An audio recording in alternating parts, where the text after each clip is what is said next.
Khalid also connected. Hello, Khalid. Hello, Fatima. Hello. Wonderful to see you all.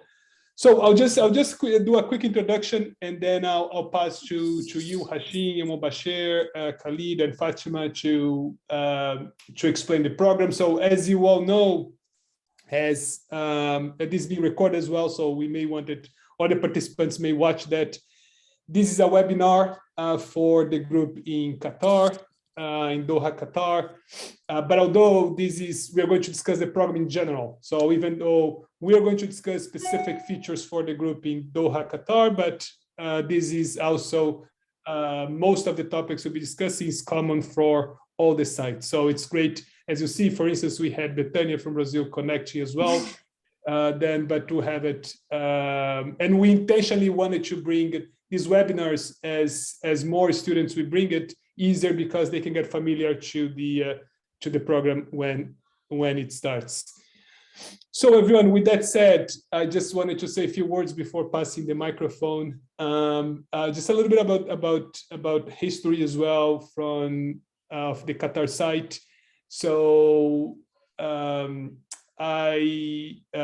Hashim and Elmoubasher, so they were the ones leading the foundation of the site. I met Hashim in 2000, and I always mix up numbers, I think 15 or 14, in Bahia in our 5-day workshop. And he came to me and said, look, can we have a site in Doha, Qatar? I think this will have a significant impact for the physicians there, for developing clinical research there. And I said, yes, so I think, and it will be connected to the Ministry of Health. And I said that's a wonderful idea. So we wanted, the idea of this program is truly to create this global network of researchers and to truly help areas that are not very, very strong in research to become stronger. That's the goal of this program. And we've been seeing, and it's interesting, so the site in Doha, Qatar has been extremely successful. Hashim and Elmoubasher have been working around the clock to make the site, and everyone else, Khalid, Fatima, and all the colleagues in the Qatar site. So they've been working around the clock to make the site successful. And we've seen the growth in so many colleagues from Qatar as well. So writing papers, publishing, I always get emails from past participants from Qatar as well. So papers they published, they contribute. I think that I've been getting so many papers of PPCR journal from the group in Doha, Qatar, which is wonderful. The number of participants training, some of them they do other masters, they come for residency. Recently had Mohamed applying for Brown University and getting accepted as well as to become a resident there. But that's I think it summarizes a little bit as well the story of PPCR in terms of that's our goal, that's our mission. Our mission is, can we, because we know methodology of clinical research is important for everyone, even if you are not a scientist, even if you are not planning to do clinical research in the future, if you're a clinician, it's very, very important to know methodology of clinical research. Why? Because then you can read a paper and you can see what is valid and what's not valid.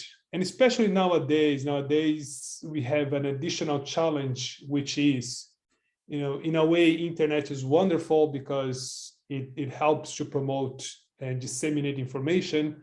But as you all know, a good part of this information is not good information. It's invalid information, it's biased information. So with that, and you can say, look, oh, but physicians are immune to that. Not really. We know as well, and one interesting story as you've been seeing is the story with chloroquine. And there's even an interesting video we published in our, one of the participants from PPCR made an interesting video about that. We published it recently, but the story of chloroquine is an example. you had a number of physicians using that when there is evidence showing that it does not work. And for me, it's a little bit surprising and that happens, using drugs that have been shown not to be effective. There is a difference here. Sometimes, in some situations, you don't know if the drug is effective or not. That's a null hypothesis that we discuss over and over in PPCR. So you don't have that information. When in March of 2020, in February of 2020, 2 years ago, maybe chloroquine was effective. Maybe, even though it was hard, even that point was harder to show that evidence was pointing in that direction, but maybe. And that point, the null hypothesis that we don't know. But now we know that it does not work. It's a different, it changed the categories. So, and a lot of clinicians, they are not aware. Why? Because they don't know how to assess the papers in a critical way. They don't know details of blinding, randomization, attrition bias, multiple comparisons, so false positives, the way you do statistical analysis, the way you select patients, sampling bias, and so on and on, that can easily validate the results. Okay, so and that's what happened. So even the evidence that showed that there was a positive effect, the evidence was flawed. Okay, so and that's again, and I think that's interesting, because that shows as well why it's so important to understand methodology clinical research, even if you're not planning to do clinical research. And of course, if you are, then there's no question that participating in this group, learning more. And one thing that's interesting, you can even ask me, oh, but I'm already doing research and I know how to do research. Yes, you may know very well the specifics in your field. Let's say if you're a cardiologist, you know everything about muscle regeneration, about vascular inflammation, and so on. And so you may know all the molecular biology of that, but knowing the methodology of clinical research, how to design a trial, how to analyze a trial, how to conduct a trial that would be less biased as possible, that is as important. And one thing that's interesting as well, so is, learning is not, one thing that happens often is that as we become scientists, we used to just learn about things in our field, in the meaning, again, cardiology, neurology, etc. But we learn less about methodology in clinical research. So it's a lifelong learning. And that's why I think it's so important, because one thing we do in PPCR, for those who complete PPCR successfully, you can apply to become a teaching assistant, and you can stay in the program for years, learning together, be involved in the program, and with all the activities and so on. So that's how we think that you can have meaningful contribution. It's interesting. We're just finishing another book, and some of you contributed as well, and the level of contribution, some of you that have been PPCR for a few years, it is very good.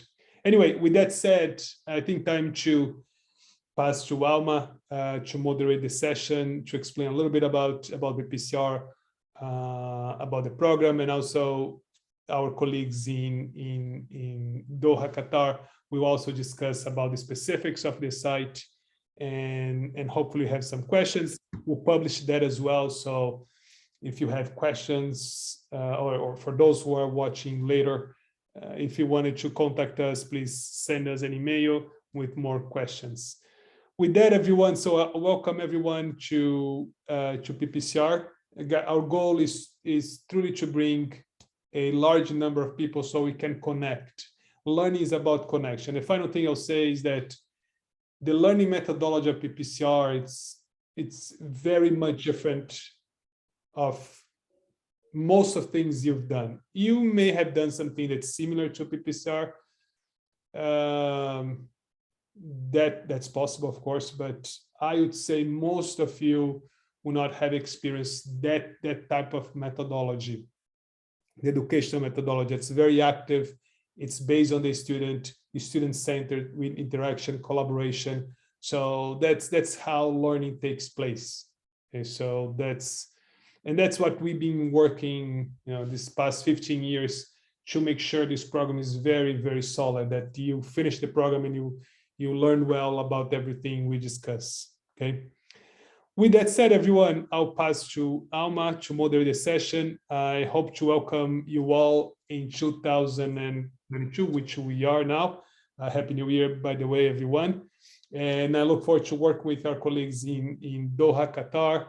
I know they'll be busy. They'll be hosting the World Cup this year, but they'll be very focused on PPCR as well. And I also got the good news that they'll be able to go, it seems, or it's happening, they'll be able to come on the 5-day. And thanks so much for your hard work as well. We look very much forward to that. And again, hope that, but it seems that this new wave, as expected, is coming. It will come and go. And with all the vaccine boosters, etc., we'll be able to have our 5-day live this year, but we can talk more about that in a little bit. Anyway, again, I just wanted to thank again the great work of our site leaders, Elmoubasher, Hashim, who have been working very, very hard to make that project possible, that has made an impact in clinical research training in Doha, Qatar. Again, that's not the only course. I know that's not the only course in Doha, Qatar, but it's an important one, and we wanted to grow this network. That's where it's very important. And we wanted to keep the mission of PPCR, as you may know, is to keep a lifelong connection. It's not we'll interact with you for 1 year and then we'll never see each other. No, for those, of course, some of you may want to go other routes, which is great. But for those who wanted to stay connected, there's a lot of things that you can stay connected with us, teaching assistants and so on. And we can discuss more after that. So that's our goal, so we can all keep learning together in the future. With that said, Alma, I'll pass the microphone to you, and you can moderate here and see who is going to speak and the order, etc. Thank you, everyone. I'll be here in the background if you have any questions for me, but I'll let Alma start now the meeting. Great. Thank you, Professor, for your time and for joining us and explaining our mission in PPCR. And it's a great honor for us to be here, as I explained at the beginning. And now we have Mohamed Hashim and Elmoubasher Farag, who are the leaders in Qatar side, who will now talk about the PPCR and how they have developed this throughout the years. So Mohamed Hashim, please, you might begin. Thank you so much. Thank you, Professor Felipe, and thank you, Alma, for all the support and for always being there with us. And it was an honor for me meeting you in person in December. That was really great meeting you after 2 years or more. So I was so happy to meet you both, and thank you so much for that. PPCR journey in Qatar started in 2015 when I met Professor Felipe in Bahrain, and then not to forget our friend Stefano, who did have a major role as well on developing the site as well. And then Elmoubasher came in 2016 and gave us all the support that came from the Ministry of Public Health. So without further delay, I will hand the microphone to Elmoubasher, and he will tell us about the journey of Qatar site and the rest. Thank you so, my colleague and friend Mohammed, and thank you so much, Prof. Felipe and Alma.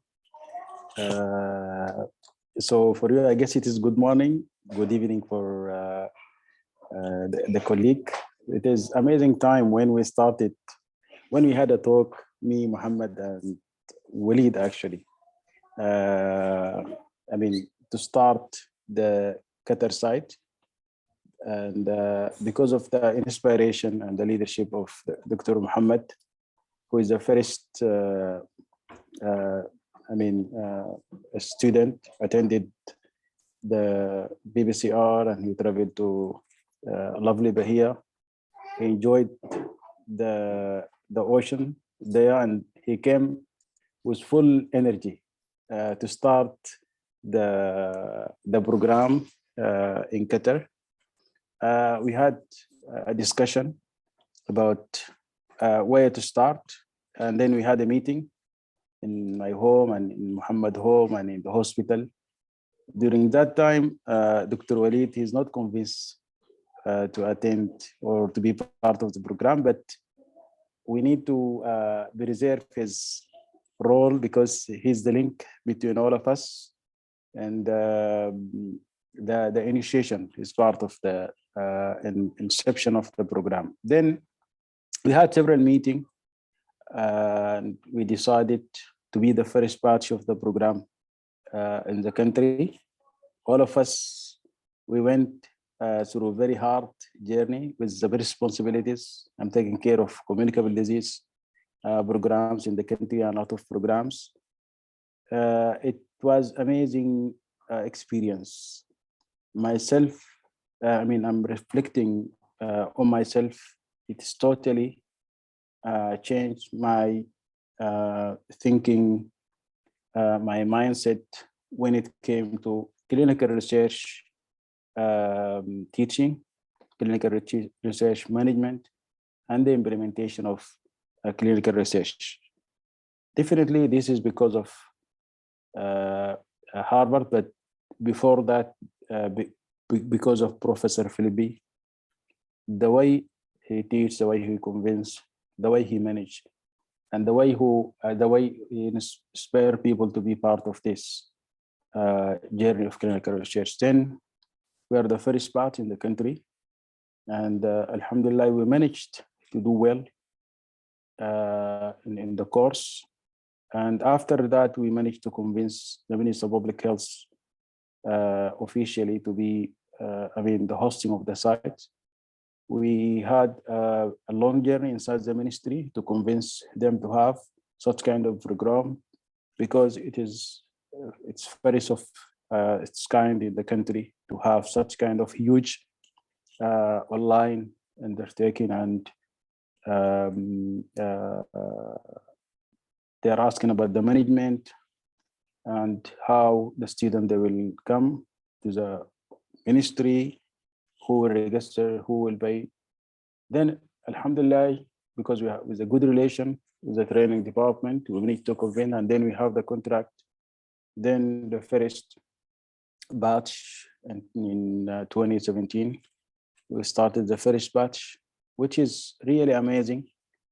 And we wrote a paper about our experience. Hopefully, we are doing the second review of the paper about the experience of the student, and we wish to be published in the PPCR journal. I will share this in the coming week, because we will add the experience of the last batch. So we started the site in the country, and then we use peer-to-peer approach to announce for the course. But really, things convince the student to join the program. It is not the advertisement.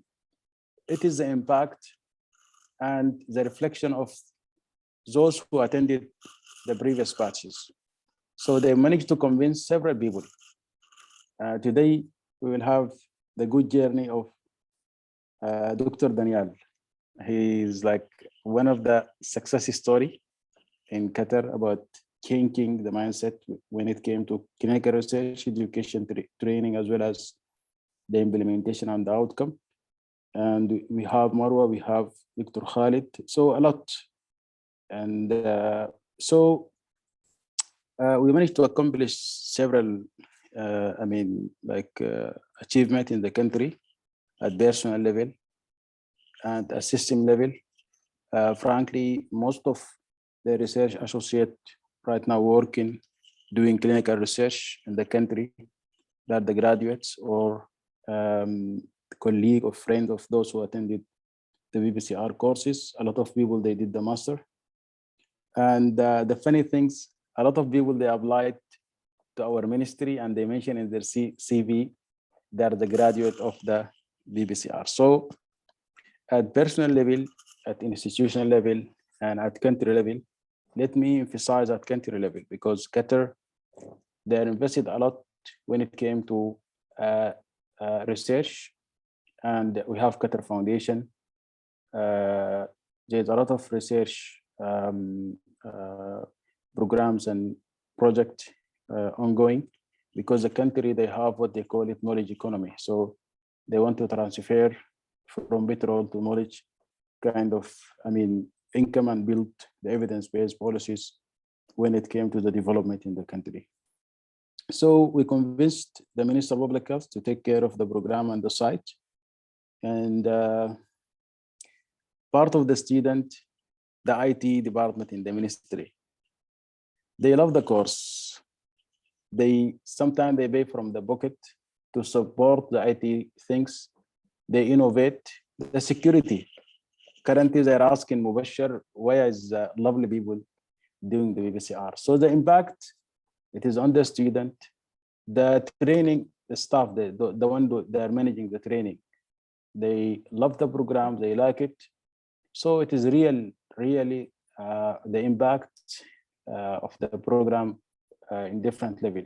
Today, only we reflect on the personal, the personal impact of the student attended the program in Qatar. So so this is just the entry to the session today. We hope this program, it will be continue. And me and Mohammed, last week we had a communication with one of the university here to establish a master program in the country. And we have two options right now, two universities. And we wish the graduates, they can continue their journey to do a master, as well as also a program.